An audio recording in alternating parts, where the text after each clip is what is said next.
So your next topic is endemic species. Endemic species वो species होती हैं animals and plants की जो कि क्या है बहुत ही कम मिलती हैं। सिर्फ वो एक पर्टिकुलर जो एरियाज़ होते हैं ना उसी में मिलती हैं। ठीक है, नेचुरली वो कहीं पे भी और जगह पे नहीं मिल पाती हैं। ठीक है, सो उन स्पीशीज़ को हम क्या कहते हैं, एंडेमिक स्पीशीज़ कहते हैं।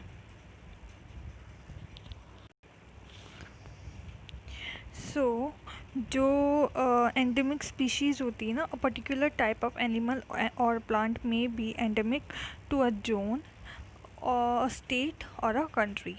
इट मीन्स कि जो भी पर्टिकुलर स्पीशीज़ है, मतलब चाहे वो एनिमल्स की हो चाहे वो प्लांट्स की हो, तो वो किसी भी स्टेट के लिए या फिर किसी भी कंट्री के लिए या फिर किसी भी स्पेसिफिक जोन के लिए क्या हो सकता है, एंडेमिक स्पीशीज़ हो सकती है। मतलब एंडेमिक मतलब कि उस स्पीशीज़ की उस कंट्री में या फिर उस स्टेट में या फिर उस पर्टिकुलर जोन के अंदर बहुत ही कम क्वांटिटी हो, मतलब बहुत ही कम क्वांटिटी के अंदर वो स्पीशीज़ वहाँ पे प्रेजेंट हो। ठीक है, तो उसे हम क्या कहते हैं, एंडेमिक स्पीशीज़ कहते हैं। लाइक यहाँ पे दो एग्जांपल्स दे रखे हैं एंडेमिक के। तो एंडेमिक फ्लोरा मतलब फूल जो होते हैं ना उसके, तो यहाँ पर क्या है, पंचमढ़ी बायोस्फीयर रिजर्व जो है ना, यहाँ पर क्या है कि दो क्या है ऐसी स्पीशीज़ है फ्लोरा की जो कि एंडेमिक है।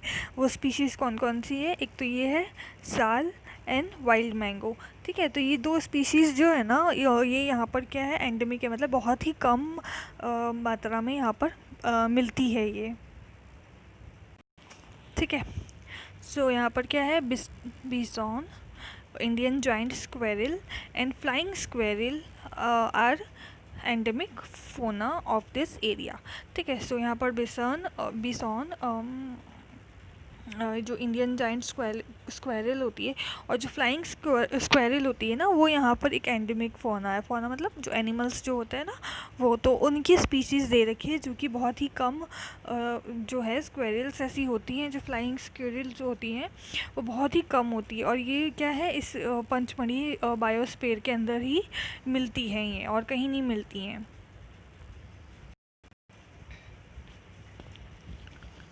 सो जो हमारी पॉपुलेशन में इंक्रीमेंट हो रहा है या फिर जो हमारी आसपास के एनवायरनमेंट पे न्यू स्पीशीज़ आ जाती हैं, तो इन सब की वजह से क्या होता है कि ये जो एंडेमिक स्पीशीज़ होती है ना, इनका जो नेचुरल इनहेबिटेंट है ना, उस पर क्या है कि इस एडवर्स इफ़ेक्ट पड़ता है। मतलब क्या है कि इनको क्या है, प्रॉब्लम होती है बहुत ज़्यादा कि अगर कोई नई स्पीशीज़ आ गई हैं या फिर कोई भी पॉपुलेशन में इंक्रीमेंट हो रहा है। ठीक है, तो इनके इनहेबिटेंट मतलब इनके जो हैबिटेंट होता है ना, इनका जो रहन सहन होता है, उसके अंदर क्या है कि बहुत ही इनको हार्म पहुंचता है उन चीज़ों की वजह से।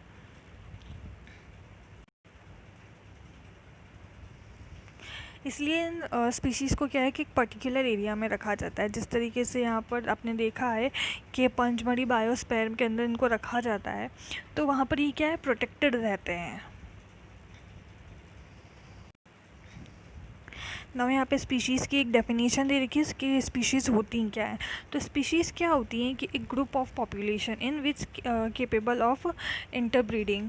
This mean that the member of a species can reproduce fertile offspring only with the member of their own species and not with member of other species. Member of a species have common characteristics. ठीक है, तो species क्या होती है कि एक particular एक group होता है। ठीक है, चाहे वो कोई एनिमल हो चाहे वो कोई प्लांट हो। ठीक है, तो उसका एक पर्टिकुलर ग्रुप होता है ताकि वो क्या कर मतलब, और ये जो स्पीशीज़ होती है ना, या इनका रिप्रोडक्शन क्या ये आपस में ही होता है। मतलब ये जो पर्टिकुलर जो भी स्पीशीज़ होएगी वो ही उसी के मेंबर्स ही आपस में रिप्रोडक्शन कर पाएंगे। ठीक है, अलग अलग नहीं होता है ये। ठीक है, सो ये इस तरीके का जो ग्रुप होता है ना, जो कि जिसके सारे मेंबर्स की जो कैरेक्टरिस्टिक हो, मतलब कॉमन हो, तो उसको क्या कहेंगे हम, एक पर्टिकुलर स्पीशीज़ कहलाती है, वो चाहे वो प्लांट हो चाहे वो एनिमल हो।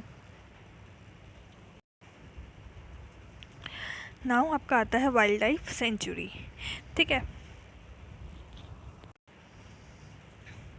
सो वाइल्ड लाइफ सेंचुरी के अंदर क्या होते हैं कि ये जो किलिंग या फिर कैप्चरिंग है, मतलब किसी भी एनिमल को पकड़ना या फिर उसको मारना क्या होता है, प्रोहिबिटेड होता है, मतलब मना होता है वहाँ पर, ठीक है। क्योंकि वहाँ पे क्या है कि जो एनिमल्स होते हैं उनको कंजर्व रखा जाता है, ठीक है। तो ऐसी जो प्लेसेस होती है ना उनको वाइल्ड लाइफ सेंचुरीज़ कहा जाता है। तो wildlife sanctuaries are like reserve forest, provide protection and suitable living condition to wild animals, ठीक है। सो वाइल्ड लाइफ सेंचुरीज़ क्या होती है, रिजर्व, जो फॉरेस्ट रिजर्व आपने पढ़ा था अभी, उसी की तरह ही होता है, बस उसके अंदर क्या होता है कि जो प्रोटेक्शन होता है ना वो दिया हुआ जाता है, ताकि कोई भी उन एनिमल्स को क्या है हार्म नहीं पहुंचा सके।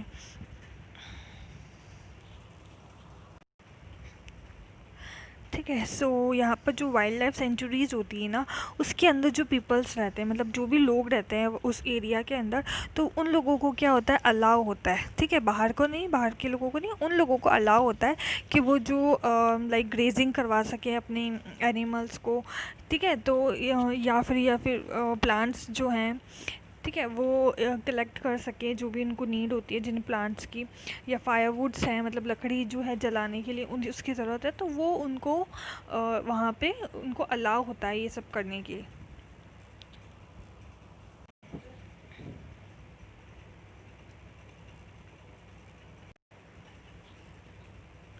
सो वाइल्ड लाइफ सेंचुरीज़ के अंदर क्या है, क्या क्या हमें इस तरीके के कुछ एनिमल्स दिखते हैं, देखने को मिलते हैं, लाइक जो कि जिनकी क्वांटिटी कम होती है, और वो उनको क्या है कि वो थ्रेट होता है, मतलब बाहर के लोगों से कि वो उनको मार देंगे या फिर उनका शिकार करेंगे, उनको पकड़ के रखेंगे। तो इस तरीके के कुछ जानवर होते हैं, जो एनिमल्स होते हैं, उनको क्या है वाइल्ड लाइफ सेंचुरीज़ के अंदर रखा जाता है, लाइक ब्लैक बक हो गया, वाइट आइड बक्स हो गए, एलिफेंट हो गया, गोल्डन कैट हो गई, पिंक हेडेड डक हो गई, है ना, gharial, marsh, crocodile, python, rhinoceros etcetera, ये जितने भी एनिमल्स दिए हुए हैं ना, इनको क्या करा जाता है, वहाँ पे प्रोटेक्टेड एंड प्रिजर्व रखा जाता है, वहाँ कहाँ पे, वाइल्ड लाइफ सेंचुरीज़ के अंदर, ठीक है। बट वाइल्ड लाइफ सेंचुरीज़ के अंदर भी क्या है कि उनको रखा तो जाता है, लेकिन फिर भी उनको थेफ्ट होता है, मतलब बाहर के लोग जो होते हैं ना आसपास के, वो कई बार उनको पकड़ लेते हैं। तो कई बार क्या होता है कि जो एनिमल्स वाइल्ड लाइफ सेंचुरीज़ के अंदर भी होते हैं ना, वो भी पूरी तरीके से सेफ़ नहीं होते, क्योंकि बाहर के लोग क्या है उनको हार्म पहुँचाते हैं, या फिर जितने भी ट्रीज़ होंगे या फिर जो प्लांट्स होंगे उनको डिस्ट्रॉय कर देंगे वो वहाँ पर। उसके बाद आता है आपका नेशनल पार्क, ठीक है। सो यहाँ पे पंचमढ़ी के बारे में बात हो रही है, तो पंचमढ़ी के अंदर क्या है, एक सतपुड़ा नेशनल पार्क है, ठीक है। तो सो ये जो नेशनल पार्क होते हैं ना, नेशनल पार्क के अंदर क्या होता है कि एक बहुत ही लार्ज स्केल पर इकोसिस्टम को प्रोटेक्ट किया जाता है, मतलब उसके अंदर क्या होगा, नेशनल पार्क के अंदर फ्लोरा भी होगा, फौना भी होंगे, लैंडस्केप होगा, हिस्टोरिकल ऑब्जेक्ट्स जो होते हैं वो भी होंगे। तो ये सारी चीज़ें क्या होती है नेशनल पार्क के अंदर प्रेजेंट होती है। लाइक अगर हम यहाँ पर सतपुड़ा जो नेशनल पार्क है उसके बारे में बात कर रहे हैं, तो ये जो सतपुड़ा नेशनल पार्क है ना हमारा, ये इंडिया का फर्स्ट रिजर्व फॉरेस्ट है, ठीक है। ये आपको याद रखना है कि ये फर्स्ट रिजर्व फॉरेस्ट है, और यहाँ पर जो इंडिया में जो फाइनेस्ट टीक मिलती है, टीक क्या है, एक पेड़ है, एक ट्री है, उसका नाम है टीक। तो ये क्या है, यहाँ पर क्या है, सबसे जो अच्छा टीक होता है ना वो यहाँ पर मिलता है। हर यहाँ पर ये दे रखा है कि there are more than 100 national park in India, मतलब इंडिया के अंदर क्या है कि 100 से भी ज़्यादा नेशनल पार्क प्रेजेंट है, जिसमें से जो फर्स्ट है ना वो कौन सा है, सतपुड़ा है। सो सतपुड़ा के अंदर जो एक हिस्टोरिकल प्लेस है, मतलब हिस्टोरिकल जो ऑब्जेक्ट मिला है वो क्या है कि ये रॉक शेल्टर्स है। रॉक शेल्टर्स क्या होते थे कि जो पुराने लोग होते थे ना, वो क्या होते थे, पत्थरों के बीच में जो चट्टानें होती है ना, उनको रॉक्स के बीच के अंदर क्या है स्पेस बना के वहाँ पर क्या रहते थे, वो अपना मतलब वहाँ रहते थे वो। तो वो जो रॉक शेल्टर्स कहते हैं उनको। तो ये जो रॉक शेल्टर्स है ना, ये सतपुड़ा नेशनल पार्क के अंदर मिले हैं, जिससे ये पता चलता है कि ये क्या है, प्री हिस्टोरिक ह्यूमन जो था ना, मतलब जो बहुत पुराने लोग थे जंगल में रहते थे, वो क्या है कि वहाँ पर पहले रहते थे, क्योंकि वहाँ पर क्या पेंटिंग्स मिली है, है ना। तो यहाँ वो पेंटिंग्स मिली है वहाँ पर उनकी दीवारों पर, उनकी वॉल्स पर, और 55 से ज़्यादा रॉक शेल्टर्स वहाँ पे मिले हैं। कहाँ पर? पंचमढ़ी बायोस्फीयर रिजर्व के अंदर। ठीक है। तो इससे उसकी जो वॉल पेंटिंग्स है ना, उन वहाँ पे जो उन्होंने फिगर्स बना रखे, उनसे ही पता लगता है कि वहाँ उस टाइम के जो लोग थे ना, वो क्या करते थे, फाइटिंग, हॉन्टिंग या फिर डांसिंग, जो प्लेइंग म्यूज़िक है, इंस्ट्रूमेंट, तो इन सब की पिक्चर्स वहाँ पे देखने को मिलती है, जिनसे पता रहता है कि वहाँ उस टाइम पे भी ये सब एक्टिविटीज़ वहाँ पर होती थी। सो सतपुड़ा जो है उसमें क्या है, सतपुड़ा रिज़र्व के अंदर भी एक टाइगर रिज़र्व बना हुआ है। टाइगर रिज़र्व मेनली क्या होता है, टाइगर्स को प्रोटेक्ट करने के लिए एक गवर्नमेंट ने प्रोजेक्ट बनाया है। ठीक है, ताकि वो अपनी कंट्री के जो टाइगर्स होते हैं ना, उनको प्रोटेक्ट कर सकें।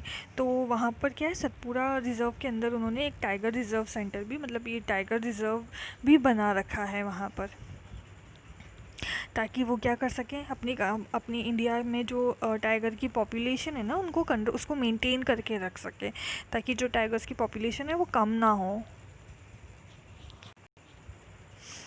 ठीक है। सो यहाँ पर क्या है कि ये जो टाइगर की स्पीशीज़ हो रही है ना, वो धीरे धीरे क्या है, डिसअपेयर होती जा रही है फॉरेस्ट से। बट जो सतपुड़ा टाइगर रिजर्व है ना, यहाँ पर क्या है, एक यूनिक सिग्निफिकेंट मिला है। मतलब यहाँ पर क्या सिग्निफिकेंट मिला है कि यहाँ पे जो पॉपुलेशन है ना टाइगर्स की, वो इंक्रीज़ हो रही है। ठीक है। तो once upon a time animal like lion, elephant, wild animal have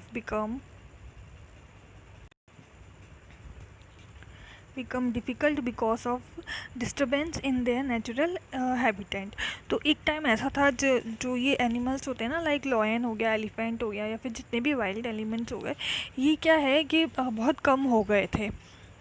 क्योंकि क्या है कि जो नेचुरल इनहेबिटेंट, मतलब में ये जो, मतलब जैसे रहते थे, जो इनका रहन सहन था, उनमें क्या है, डिस्टर्बेंस हो गई थी। मतलब बाहर के जो है लोग होते हैं, तो वो क्या है, इनका शिकार करते हैं, इनकी हॉन्टिंग करते हैं। तो उस वजह से क्या है कि इनकी पॉपुलेशन कम हो जाती है, तो इम्बैलेंस आ जाता है इनकी पॉपुलेशन के अंदर। तो उस वो भी देखने को मिलता था पहले। ठीक है। सो इसीलिए इस तरीके के नेशनल पार्क बनाए गए हैं या फिर टाइगर रिजर्व्स बनाए गए हैं, ताकि उनकी पॉपुलेशन को हम क्या कर सकें, मेंटेन करके रख सकें। तो इनके लिए क्या है कि ऐसी स्पीसीज़ जो होती है ना, तो उनको क्या है, प्लांट्स हो चाहे एनिमल हो, तो उनको प्रोटेक्ट करने के लिए गवर्नमेंट ने क्या स्ट्रिक्टली रूल्स बनाए गए हैं। और वो नेशनल जो पार्क होते हैं ना, उनके अंदर स्ट्रिक्टली रूल्स बनाए जाते हैं। तो इसके अंदर क्या है कि कोई भी ह्यूमन एक्टिविटीज़ नहीं होती। ह्यूमन एक्टिविटीज़ मतलब कोई भी बाहर की जो ह्यूमंस होते हैं ना, वो अपने जो जानवर होते हैं, जो उनके एनिमल्स होते हैं पालतू, उनको क्या है कि मतलब चारा नहीं खिलाने जा सकते हैं उस एरिया के अंदर, मतलब ग्रेजिंग नहीं करवा सकते हैं। और हॉन्टिंग मना है वहाँ पे, या कैप्चरिंग ऑफ एनिमल, मतलब वहाँ पर एनिमल्स को पकड़ना भी मना है। कलेक्टिंग ऑफ फायरवुड्स, मतलब ये जो लकड़ियाँ जो होती है जलाने के लिए जो यूज़ में लेते हैं, तो उनकी वो भी नहीं ले सकते। तो वहाँ पे वो पूरी तरीके से जो ह्यूमन एक्टिविटीज़ होती है ना, वो प्रोहिबिटेड होती है। मतलब वहाँ पे कोई भी ह्यूमन जाके इस तरीके की एक्टिविटी नहीं कर सकता है। सो यहाँ पे बता रखा है कि जो स्मॉल एनिमल्स रहते हैं ना, इनकी जो स्पीशीज़ है ना, वो बहुत ज़्यादा डेंजर में है। मतलब क्योंकि ये जो छोटे छोटे से जानवर, जो छोटे छोटे से एनिमल्स होते हैं ना, इनको क्या है कि लोग इजीली मार देते हैं। लाइक हमारे स्नेक्स हो गए हैं, फ्रॉक्स हो गए, लिजर्ड्स हो गए, बैट हो गए, ऑल्स हो गए हैं। ये क्या है कि इनको लोग बिना सोचे समझे किल कर देते हैं। लेकिन ये हमारी इकोसिस्टम के लिए क्या होते हैं, बहुत ही ज़रूरी होते हैं, एक इम्पॉर्टेंट रोल होता है इनका। तो हमें क्या है कि इनको हार्म नहीं करना चाहिए कभी भी। भले ही इनका साइज़ बहुत छोटा है, लेकिन इनका जो रोल होता है ना हमारी इकोसिस्टम में, वो हम इसको इग्नोर नहीं कर सकते। बहुत ही इम्पॉर्टेंट रोल होता है। क्योंकि आपने प्रीवियस क्लासेस के अंदर भी आपने पढ़ा होगा, जो हमारा फूड जो सर्किल होता है, फूड वेब जो होता है, हमारा फूड चेन जो होती है, उसके अंदर भी इन आपने पढ़ा होगा कि स्मॉल एनिमल्स जो होते हैं, उनका एक बहुत इम्पॉर्टेंट रोल होता है। ठीक है। तो उनको भी हमें क्या करना चाहिए, प्रिजर्व करके रखना चाहिए। मतलब उनको हमें किल नहीं करना चाहिए कभी भी। सो जो हमारा इकोसिस्टम होता है ना, इकोसिस्टम क्या होता है हमारा, कि इकोसिस्टम में क्या क्या होते हैं, प्लांट्स होते हैं, एनिमल्स होते हैं, माइक्रो ऑर्गेनिजम्स हो गया है। तो जितने भी लिविंग थिंग्स या नॉन लिविंग थिंग्स जो होती है ना, चाहे वो क्लाइमेट हो, सॉइल हो, रिवर्स के डेल्टास बने हुए हो, वो सब मिलकर क्या बनाते हैं, हमारा क्या इकोसिस्टम बनाते हैं। Now next topic is red data book. Red data book क्या होता है कि ऐसा एक बुक होता है, या फिर हम कह सकते हैं कि ये एक ऐसा रिकॉर्ड है जिसके अंदर एंडेंजर्ड एनिमल्स, मतलब जिन जो एनिमल्स या प्लांट्स क्या है, डेंजर के अंदर है, डेंजर जोन में है, मतलब कि उनकी क्वांटिटी कम होती जा रही है, उनकी पॉपुलेशन कम होती जा रही है। तो ऐसे जो प्लांट्स है या फिर ऐसे जो एनिमल्स है ना, उनको क्या करते हैं, रेड डाटा बुक के अंदर उनकी एंट्री होती है। तो ये जो रेड डाटा बुक है ना, इसको इंटरनेशनली मेंटेन करा जाता है एक ऑर्गेनाइजेशन के थ्रू, जो क्या करता है कि रेड डाटा बुक के अंदर जितने भी प्लांट्स एंड एनिमल्स हैं ना, उनको क्या करता है कि उनके रिकॉर्ड होते हैं कि कौन कौन सी स्पीशीज़ जो है, कौन कौन से एनिमल्स की या प्लांट्स की जो कि डेंजर में हैं। Now next topic is migration. Migration क्या होता है, जब भी कोई दूसरी कंट्री के एनिमल्स या फिर जो बर्ड्स होती है ना, वो दूसरी कंट्री के अंदर जाती है, तो उनको क्या कहते हैं, माइग्रेशन कहते हैं उन बर्ड्स का। ठीक है, तो यहाँ पर क्या होता है कि जब भी जैसे कोई भी दूसरी कंट्री है जहाँ पे बहुत ज़्यादा ठंड पड़ रही है, तो वहाँ की जो बर्ड्स होंगे ना, वो क्या करते हैं, दूसरी कंट्री में चले जाते हैं, लाइक हमारे इंडिया में आ गए, तो वो क्या कहलाएगा, माइग्रेशन कहलाएगा उनका, मतलब वो एक जगह से दूसरी जगह पर आ गए हैं। ठीक है, सो माइग्रेशन का होता है मतलब कि जो बर्ड्स होती है ना, वो एक पार्ट से दूसरे पार्ट में चली जाती हैं वर्ल्ड के। ठीक है, तो ये क्या करते हैं, हर साल इस तरीके का करते हैं, माइग्रेशन करते हैं, क्योंकि क्या होता है कि उनकी जहाँ ये पर्टिकुलर जिस एरिया के होते हैं, जिस कंट्री के होते हैं, वहाँ पे क्या होता है, क्लाइमेट चेंज होता है, लाइक बहुत ज़्यादा ठंड होती है, तो वो अपने एग्स देने के लिए क्या करते हैं कि दूसरी जगह चले जाते हैं जहाँ पर मौसम उनके हिसाब से हो, उनके अकॉर्डिंग हो। ठीक है, तो वहाँ पे जाके क्या करते हैं, ये अपने एग्स देते हैं।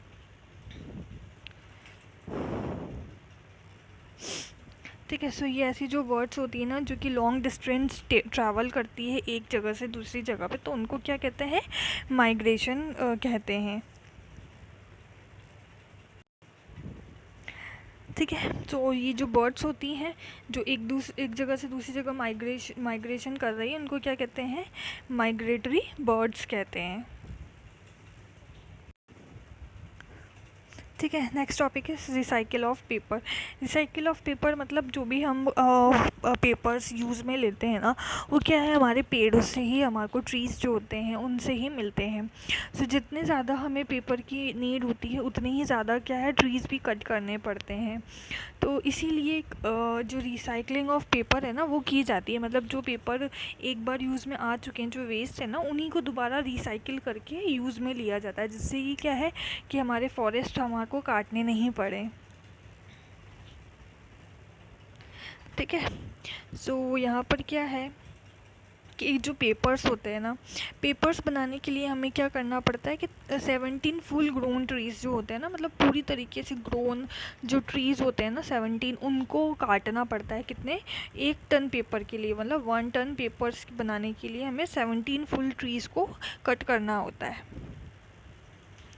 इसलिए हमें क्या करना चाहिए, जो पेपर्स होते हैं ना, उनको रिसाइकिल करना चाहिए, क्योंकि ये जो पेपर्स होते हैं ना, ये 5 से 7 बार क्या कर हो सकता है, रिसाइकिल होकर, और हम इनको दोबारा यूज़ ले सकते हैं। सो इसी तरीके से अगर हम रिसाइकिल करेंगे पेपर का, तो हम क्या कर सकते हैं, ये जो ट्रीज़ वगैरह जो भी हमारे होते हैं ना, हम क्या कर सकते हैं, अपने ट्रीज़ को सेव कर सकते हैं हमारे पेपर्स को रीयूज़ करके। ठीक है, नेक्स्ट इज़ रिफॉरेस्टेशन। रिफॉरेस्टेशन क्या होता है कि लाइक रिफॉरेस्टेशन क्या होता है, रीस्टॉकिंग ऑफ डिस्ट्रॉयड फॉरेस्ट, मतलब जो हमारे जो पेपर मतलब जो ट्रीज़ होते हैं, जो फॉरेस्ट होते हैं, जिनको हम कट कर देते हैं अपनी नीड पूरी करने के लिए, वुड के लिए हम क्या करते हैं, कट करते हैं, तो उनको कंपनसेट करने के लिए, मतलब जो हमने वो ट्रीज़ कट करे हैं उनको वापस मतलब कंपनसेट करने के लिए हम क्या करेंगे कि हम रिफॉरेस्टेशन, मतलब पेड़ लगाना चाहिए हमें। तो हम प्लांटिंग करेंगे न्यू ट्रीज़ की, तभी तो हमारे को और प्लांट्स मिलेंगे। ठीक है, तो ऐसे क्या होता है, कंपनसेट हो जाता है नेचर में, क्योंकि जितने ट्रीज़ हम कट करें उतने ही हमारे को ट्रीज़ दोबारा लगाने भी चाहिए। ठीक है, ताकि जो प्लांट्स हो ना वो कम नहीं हो, या फिर किसी भी जो स्पीशीज़ होती हैं जो हमारे को फॉरेस्ट में मिलती हैं उनकी स्पीशीज़ को भी कोई डेंजर ना पहुँचे।